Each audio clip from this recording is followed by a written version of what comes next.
हमारे खुदावंद यीशु की अंजील मुक़द्दस लूका के मुताबिक उसका 11वां बाब 29 से 32 आयत तक।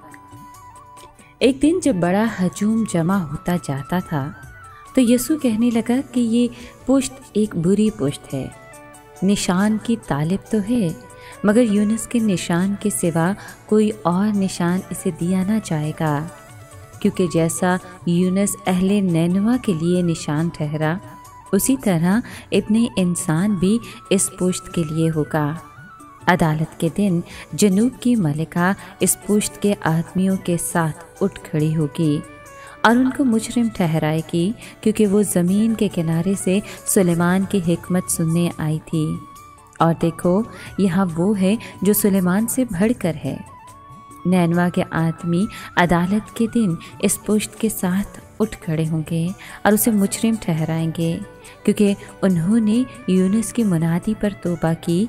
और देखो, यहाँ वो है जो यूनुस से बढ़कर है। पाक कलाम के पढ़े और सुने जाने पर खुदावंद की बरकत हो, खुदा का शुक्र हो। अजीज़ दोस्तों, मसीह के ज़माने में फरीसी और सदूकी दो अहम मज़हबी गिरोह थे। उन्होंने आसमान से एक ख़ुसूसी निशानी का तकाज़ा किया, मगर इससे पहले कई निशान ज़ाहिर हो चुके थे जो साबित कर रहे थे कि मसीह ही उनका मसीहा है। उसने 5000 लोगों को खाना खिलाया, मौजज़ाना तौर पर 5 रोटियों और 2 मछलियों को ज़्यादा कर देने से। वो गलील की झील में पानी पर चला।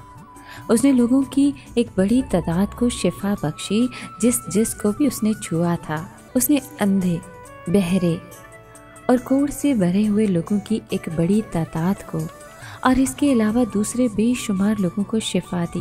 उसने 12 मरतबा निशानियाँ पेश की जो उन पर जाहिर कर रही थी कि मसीह ही उनका मसीहा है। मगर अब उन्होंने एक बार फिर से एक और निशानी मांग ली।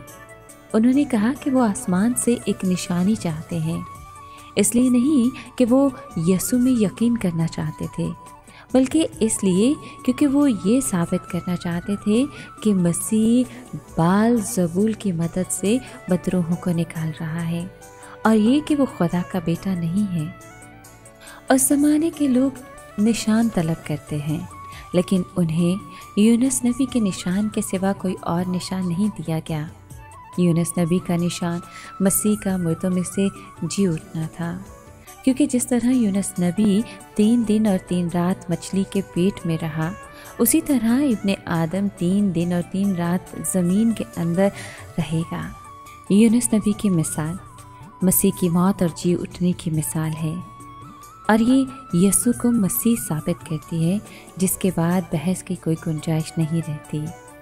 सबा की मलिका एक और निशान है। यहाँ उसका मुकाबला फरीसियों से किया गया।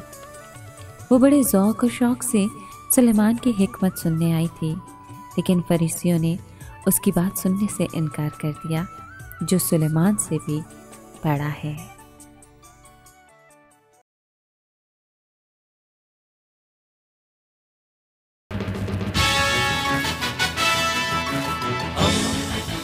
दोस्ती का पैगंबर, रेडियो वेरितास एशिया।